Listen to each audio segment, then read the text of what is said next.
It is Sunday school, the first Sunday school of spring.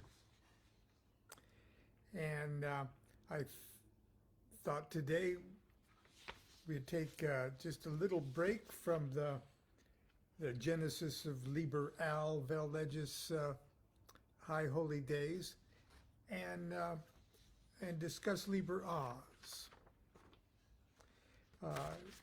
Those of you who are not familiar with Liber Oz, it's just a one little sheet thing here that Crowley wrote in 1941 but he wrote it before the United States came into the war, World War II.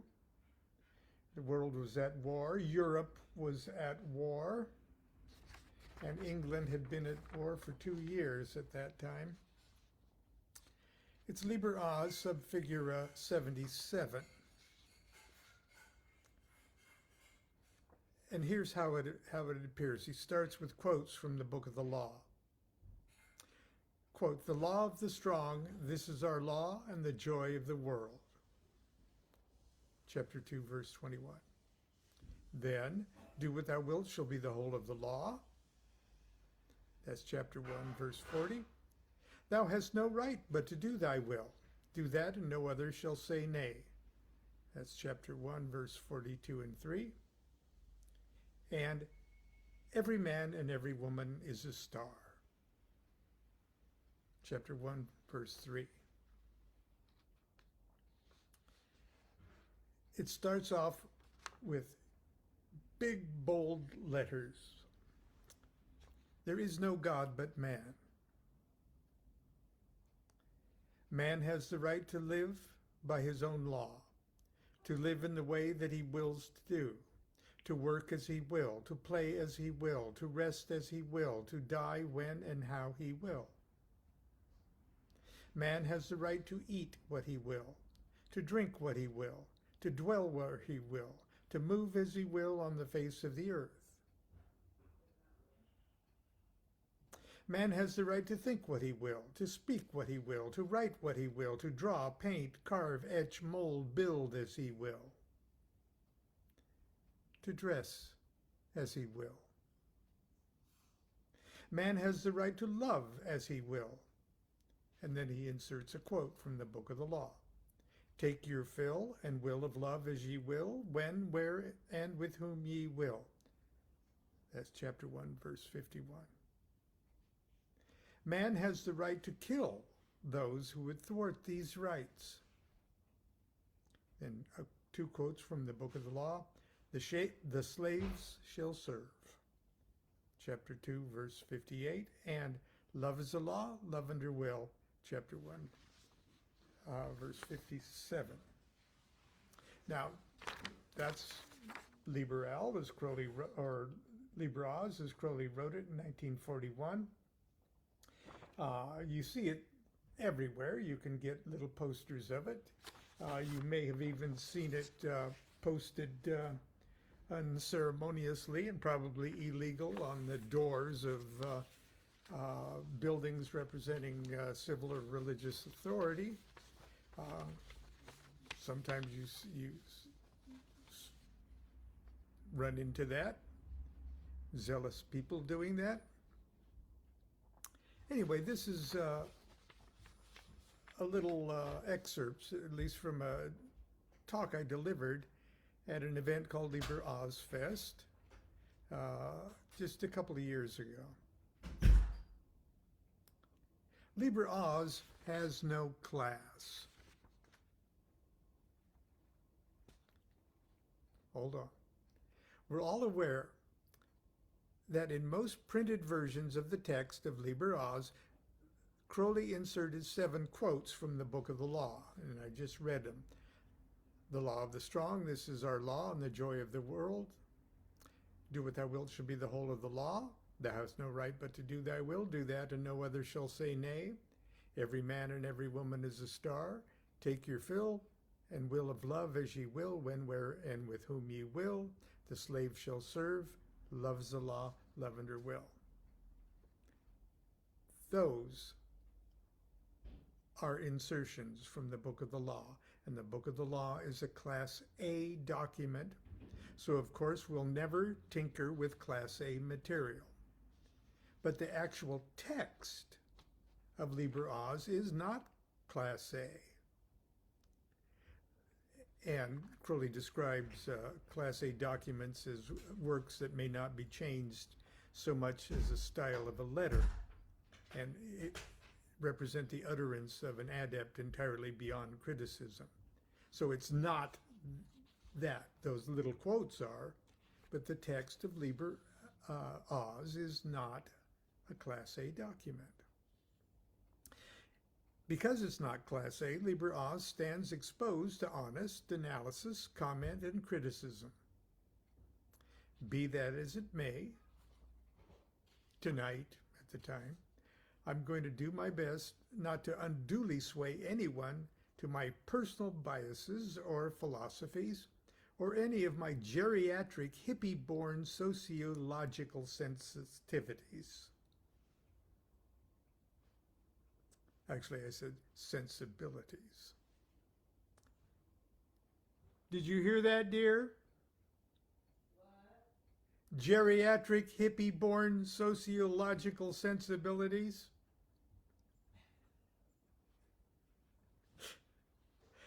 Are you talking about me? But just for fun, because we're not talking Class A, I've presumptuously performed a global search and replaced surgery on the text of Liber Oz and printed up the following tweaked versions. And then I just, instead of "there is no God but man," I just stuck "woman" in there. Woman has the right to do this. Woman has the right to do it. Okay. Then I got audaciously thelemic and read it this way. There is no God but me. I have the right to live by my own law, to live in the way that I will to do, to work as I will, to play as I will, to rest as I will, to die when and how I will.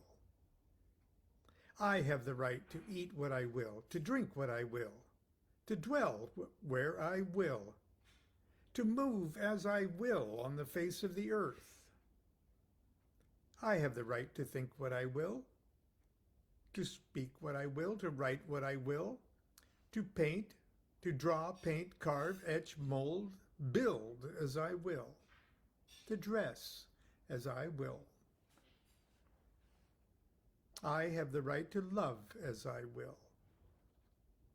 I have the right to kill those who would thwart these rights.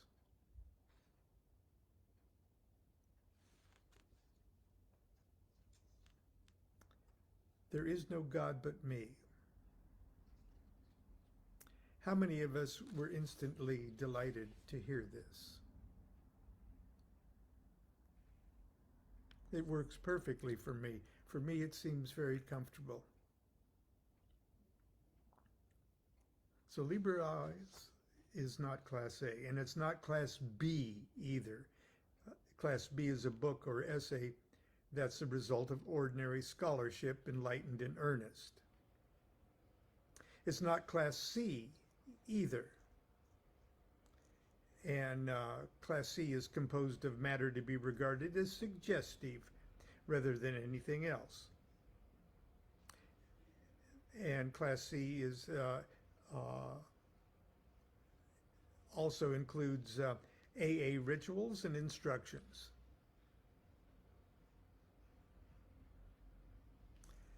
Excuse me. So that's Class D is AA rituals and instructions. So it's not Class D either. And I was surprised to learn that that Liber Oz is not even listed among the Class E documents that consist of public announcements and broadsheets. Liber Oz is simply signed Aleister Crowley. not Frater Perdurabo, not Onkoff Nakansu, not OM, not 666, not OSV, not VVVVV, not Tomegatherion. Liber Oz was written and signed by the man, Aleister Crowley, a man declaring the rights of man. Crowley labels Liber Oz an historic document and tells us that it was meant to, quote, convey the OTO plan in words of one syllable, unquote. Convey the OTO plan in words of one syllable.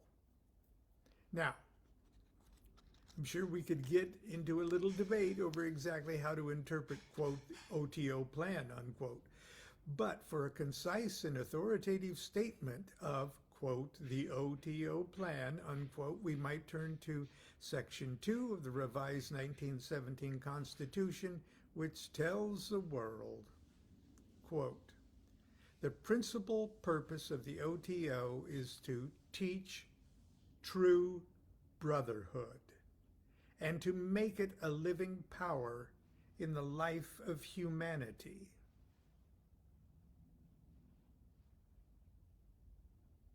As such, Liber Oz appears to be intended for each and every man, woman, and child upon the earth. Liber Oz is not just for OTO members. It is not just for brothers of or aspirants to AA. Liber Oz is not a message just for self-proclaiming Thelemites, not just for magicians.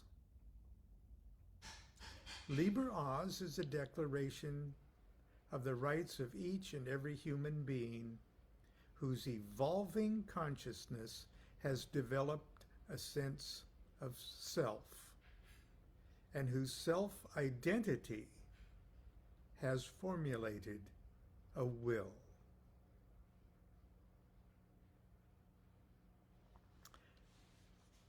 As we've heard several times today, because there were other speakers talking about Liber Oz, Liber Oz in its present form was written in 1941. 7 years later, on December 10th, 1948, as the nations of the earth were still convulsing from the catastrophe of World War II, United Nations representatives from all around the world formally adopted the Universal Declaration of Human Rights. It's a document I believe everyone, especially each of us here, should own and study. And I brought copies of it for everyone attending the conference. It's an inspiring little document worthy, in my opinion, of universal acceptance. It's remarkably thorough, declaring in 30 brief articles a broad spectrum of the economic, social, cultural, political, and civil rights of all people on our planet. But it's important for us to remember, for those of us who claim to be Thelemites, that ultimately it is patently impossible for the United Nations or any community, state, or national government to grant anyone these rights. No charter, no constitution, no warrant or document of any kind has the power or authority to award or grant anyone these rights. No, we possess these rights the instant we recognize and accept the fact that they are ours by virtue of being born, by the virtue of being alive, by virtue of existing in this dimension as human beings. These rights cannot be purchased, rationed, doled out, allocated, or allotted to us by any particular cult's imaginary god, or by some vaporous special privileges we've inherited because of the circumstances of our wealth, our race, our genes, or our family or tribe or nation. These rights are not privileges extended to us by some international or interplanetary government or club. Speaking Thelemite to Thelemite, I'll be perfectly frank. If you believe any organization or entity outside yourself has the power to grant or deny you any of these rights, then perhaps you're not prepared and ready to claim and exercise them.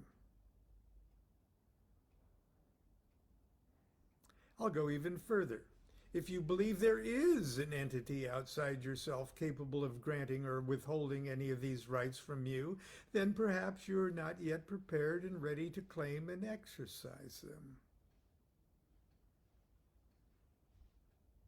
Until you've awakened to your true nature, your drowsing consciousness will continue to divide dream self against dream self. You'll continue to hoodwink yourself and remain self-bound and self-medicated. You'll continue to bamboozle yourself into ignoring your birthright as Godhead, and only continue to imagine that you've transcended the flat earth, dying sun, divine right of king slave consciousness of the Osirian Aeon. The Universal Declaration of Human Rights is a fine attempt at idealistically enshrining what the rights of man might look like if they were ever to be put in practice by motivated people and institutions guided by a modicum of human decency, by a desire for evolutionary unfoldment and human potential. But Liber Oz is far more profound and visceral declaration. It declares why we fundamentally possess these rights. I personally believe that as far as Liber Oz is concerned, we are free to identify ourselves as anything we sincerely believe we are.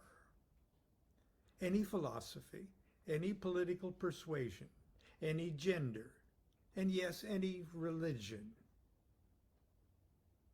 We're even free to believe that something is truly our will, even if it's against civil or criminal laws.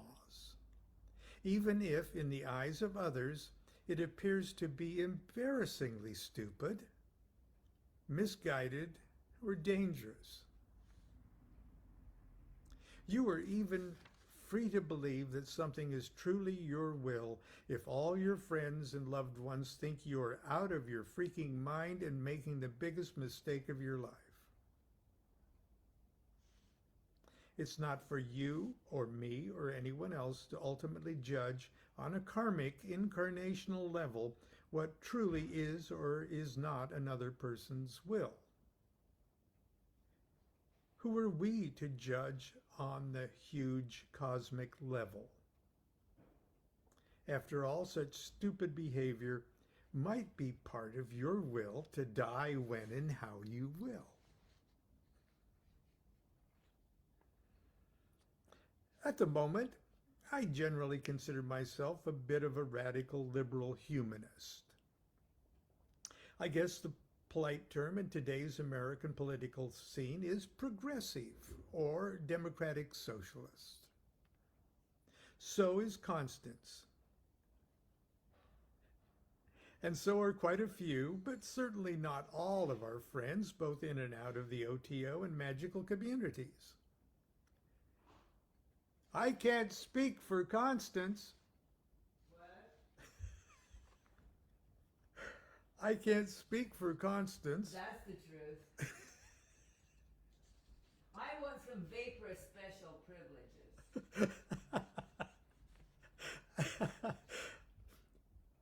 I can't speak for Constance or any of our friends, but my motives are cold-heartedly selfish and fit quite nicely with my personal understanding of the law of Thelema. You might think me completely naive and deluded, but I truly don't care. For whatever reasons, it's clear to me I have a number of unique and particularly important things I must do with my life in the time I have left in this dimension. Things for the benefit of my own consciousness and for the benefit of the consciousness of others in this dimension with whom I come in contact. Call it destiny, call it my great work, call it ego, call it madness. I don't give a shit what anyone calls it. I've come to the conclusion that it's in my private, personal, selfish, self-centered, narcissistic best interest to live and pursue my great work in a relatively safe, healthy, stable community environment, undisturbed and unencumbered by violent social unrest. Part of my pursuit of happiness includes not being surrounded, distracted, or menaced by hungry, unhappy, diseased, unemployed, homeless, downtrodden, resentful human beings. Maybe it's a character flaw, but I cannot segregate their consciousness from my own. It unsettles me. It irritates me. It makes me unhappy to know such fellow centers of consciousness are currently unable to develop their own unique and particularly important things they must do. It is particularly unsettling for me to think that there might be things I can do myself that might address and correct that situation. Doing what I can to ease and correct the conditions in space-time environment we all share is the least I can do.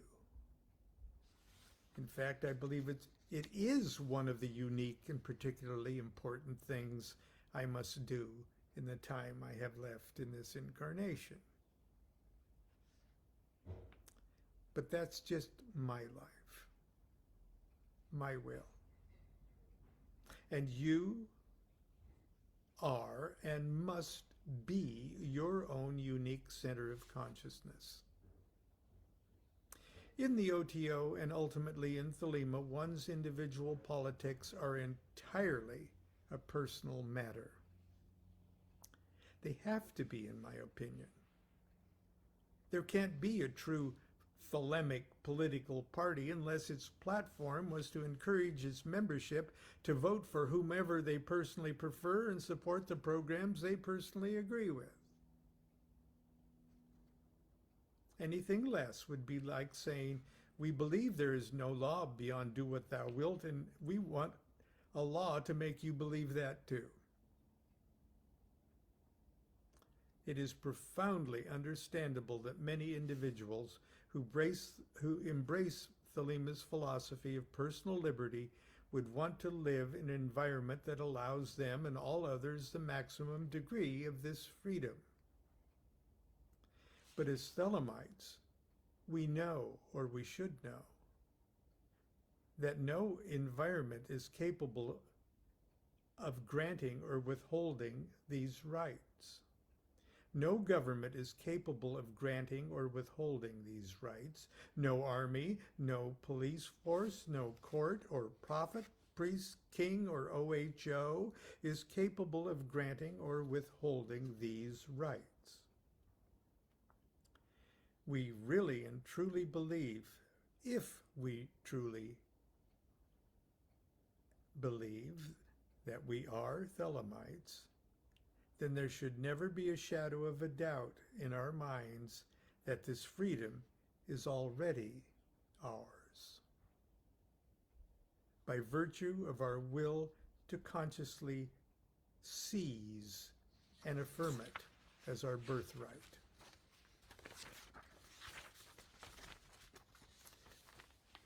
For Constance and me, it feels perfectly natural to support laws, measures, candidates, and parties that promote policies that support equality, strong civil rights, etc.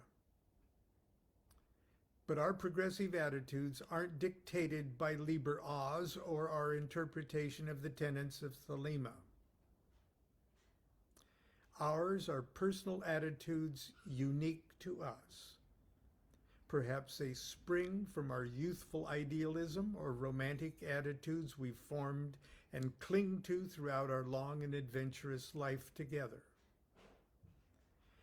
Perhaps they are simply formed by our observations and interpretation of what appears to be, to us, objective reality, and from what we believe is mature wisdom, or simply our sense of human decency. You may find our attitudes admirable or childishly naive. But please, if you disagree with our positions on social or political issues, do not become quick to blame our flaws on our acceptance or understanding of Thelema. The same should be remembered of our brothers and sisters with whom we share so many other wonderful things in common concerning the art of magic and the great work, but whose political views we may find abhorrent. Always remember, each of us has attitudes and pathologies that have been molded by factors infinite and unknown. For some of us, they've been factors of pain or fear or trauma that none of us are truly able to understand in another. Each of us is batshit crazy in our own unique way. Disagree with others as vehemently as you will. Call them out and bust them honestly on social media if you feel you must. Sadly, in these days of political madness, things may get so bad that old friendships are destroyed. But if you must lose a brother or sister's love and friendship, try never to let them lose your love and friendship. Such events are painful, and you can find lots of very mundane causes to blame for a brother or sister's irrational attitudes, loneliness in the past history of alcohol or drug abuse, Freudian issues, parental trauma, unhealthy fixations on guns, addiction to power, or just old-fashioned greed. But never be tricked into blaming the transcendent nature of Thelema for something as stupid as conflicting attitudes on politics. And if someone else tries to, don't be trolled into a conversation at that level. I admire Crowley. He's my holy prophet. But I'm not obliged to comb my hair or select my wardrobe or my diet or my lovers or vote the way he did. Thelema is bigger than Aleister Crowley. And nobody can tell you how to interpret the book of the law.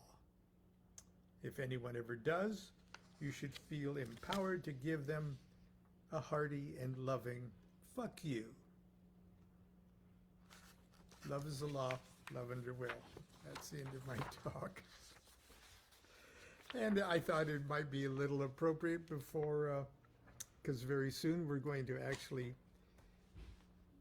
read and share the book of the law on April 8th, 9th, and 10th.